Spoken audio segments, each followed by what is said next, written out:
एक लड़का था। उसने हाल ही में एक नया फोन खरीदा था। लड़के के पास फोन के अलावा एक कंप्यूटर भी था। वो फोन और कंप्यूटर में इतना डूब गया कि खुद को ही भूल गया। वो पूरा दिन फोन और कंप्यूटर में गेम्स खेलता था। उसने अपनी लाइफ के पूरे 4 साल ऐसे ही बिता दिए। पढ़ाई में वो लड़का काफी कमजोर हो गया था। स्कूल भी बहुत कम जाने लगा था। पूरा दिन सिर्फ गेम खेलना और सोना, बस यही करता था। फैमिली वाले भी उससे बहुत परेशान हो गए थे, लेकिन उसे कुछ भी फर्क नहीं पड़ता था, कोई कुछ भी बोले। एक दिन उसकी माँ ने उसे जबरदस्ती स्कूल भेजा। उस दिन मानो शायद उस लड़के की लाइफ बदलने वाली थी। उसे स्कूल में एक बहुत सुंदर सी लड़की दिखी, स्कूल ड्रेस में। अगले दिन लड़का स्कूल आया, लेकिन उसे वो लड़की नहीं दिखी। लड़का 5-6 दिन तक स्कूल आया, लेकिन उसे वो लड़की नजर नहीं आई। लड़के की माँ चौंक गई कि ऐसा क्या हुआ कि ये लड़का रोज स्कूल जाने लगा। एक दिन उसे वो लड़की दिखी। वो लड़की रोड से आ रही थी और बहुत सुंदर लग रही थी। लड़के ने उस लड़की का घर भी देख लिया था।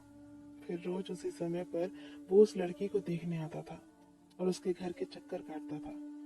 लड़की भी उस लड़के को देखकर हंसती थी और उसकी हंसी देखकर लड़का बहुत खुश होता था।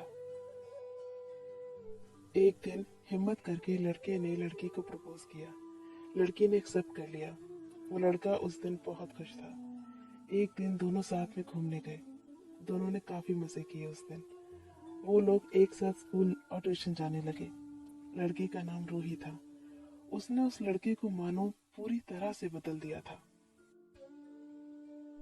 एक दिन स्कूल जाने से पहले रूही का फोन आया उस लड़के को, और उसने कहा कि हम दोनों साइकिल से एक साथ स्कूल चलेंगे, इसलिए मेरे लिए रुकना। लड़के ने कहा ठीक है, तुम रुको, मैं तुम्हें लेने आता हूँ। लड़का रूही के पास आया और उसे अपने साइकिल के पीछे बिठाया। स्कूल जाते समय बहुत जोरों से बारिश होने लगी। दोनों बारिश में गीले हो चुके थे। लड़के को रूही और भी सुंदर लगने लगी। लड़का रूही की तरफ देखता ही रह गया। रूही ने कहा, क्या देख रही हो? लड़के ने कहा, तुम्हें।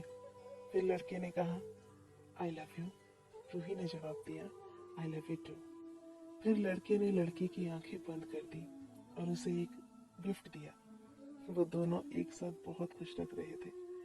लड़की उसके लिए खाना भी पका कर लाती थी। वो एक साथ मूवी देखने भी जाते थे। एक दिन उन दोनों को लड़के के पिता ने एक साथ देख लिया और लड़के को हॉस्टल भेज दिया। हॉस्टल की छुट्टी में वो लड़का आया। 1 साल बाद लड़का घर आया। 1 साल में सब बदल गया। लड़का रूही के घर की तरफ गया, लेकिन उसे रूही नहीं दिखी। पूरी छुट्टी में उसे रूही दिखाई ही नहीं दी। न्यू ईयर के वक्त रूही अपने घर में वापस आई। उसने फिर रूही को फोन लगाया और मिलने के लिए रिक्वेस्ट किया। रूही नहीं मान रही थी। बहुत रिक्वेस्ट करने के बाद रूही मान गई। रूही आई और उसे देखते ही लड़के ने उसे गले लगा लिया और उसकी आंखों में आंसू आने लगे। फिर लड़के ने कहा, आई लव यू रूही, मैं तुम्हें बहुत प्यार करता हूँ। रूही ने उसे पीछे धक्का दिया। लड़के ने कहा, क्या कर रही हो रूही? रूही ने कहा, मैं अब तुमसे प्यार नहीं करती, मैं अब किसी और से प्यार करती हूँ। ये सुनकर लड़के की आंखों में आंसू आने लगे। लड़का रोते हुए कहने लगा, मजाक मत करो रूही। रूही ने कहा, भूल जाओ मुझे। लड़के ने कहा, मैं तुम्हें भूल नहीं सकता रूही, प्लीज मुझे छोड़कर मत जाओ। रूही ने रोते हुए कहा, प्लीज मुझे छोड़ दो। लड़के ने फिर खुद को संभाला और लड़की को चुप किया और अपने हाथों से उसके आंसू पोंछने लगा। फिर रूही वहां से चली गई और सब फिर से पहले की तरह हो गया। लड़का वापस हॉस्टल चला गया और फिर से पहले की तरह फोन पर सारा दिन गेम खेलता। स्कूल जाना कम कर दिया और अपनी जिंदगी बर्बाद कर ली।